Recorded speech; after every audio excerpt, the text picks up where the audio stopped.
জুলাই ২০২৪ বাংলাদেশের রাজনৈতিক ইতিহাসের এক চরম ক্রান্তিকাল, যখন গণতন্ত্র পুনরুদ্ধারের আন্দোলনে রাজপথে নেমেছিল লাখ লাখ মানুষ।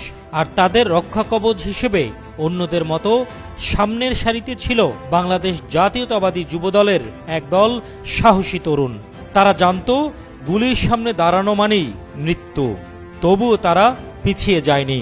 দেশের ভবিষ্যৎ প্রজন্মের জন্য মুক্ত চিন্তার ও ভোটের অধিকার রক্ষায় তারা বুক পেতে দিয়েছিল স্বৈর শাসনের বুলেটের সামনে। রক্তাক্ত এই জুলাই গণ অভ্যুত্থানে যুবদলের মোট ৬৯ জন শহীদ হন, যার মধ্যে ঢাকা জেলায় ২০, গাজীপুর, নারায়ণগঞ্জ, মুন্সিগঞ্জে ৯, টাঙ্গাইল, সিরাজগঞ্জে ৬, কুমিল্লা, চাঁদপুর, চট্টগ্রাম ও লক্ষ্মীপুরে ৯ জন, ভোলা, পটুয়াখালীতে ১৫, যশোর, বাগেরহাট, নড়াইলে ৩ জন, রংপুর, কুড়িগ্রাম, চাঁপাইনবাবগঞ্জ, বগুড়ায় ৬ ও হবিগঞ্জে ১ জন শহীদ হন।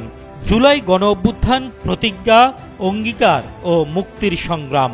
২৭ অক্টোবর ১৯৭৮ সালে প্রতিষ্ঠার পর থেকে দেশের স্বার্থে সব অন্যায়, জুলুম ও ফেসিবাদের বিরুদ্ধে জাতীয়তাবাদী যুবদলের লড়াই ও সংগ্রাম যেভাবে অব্যাহত ছিল, ভবিষ্যতেও তেমনি থাকবে অটুট।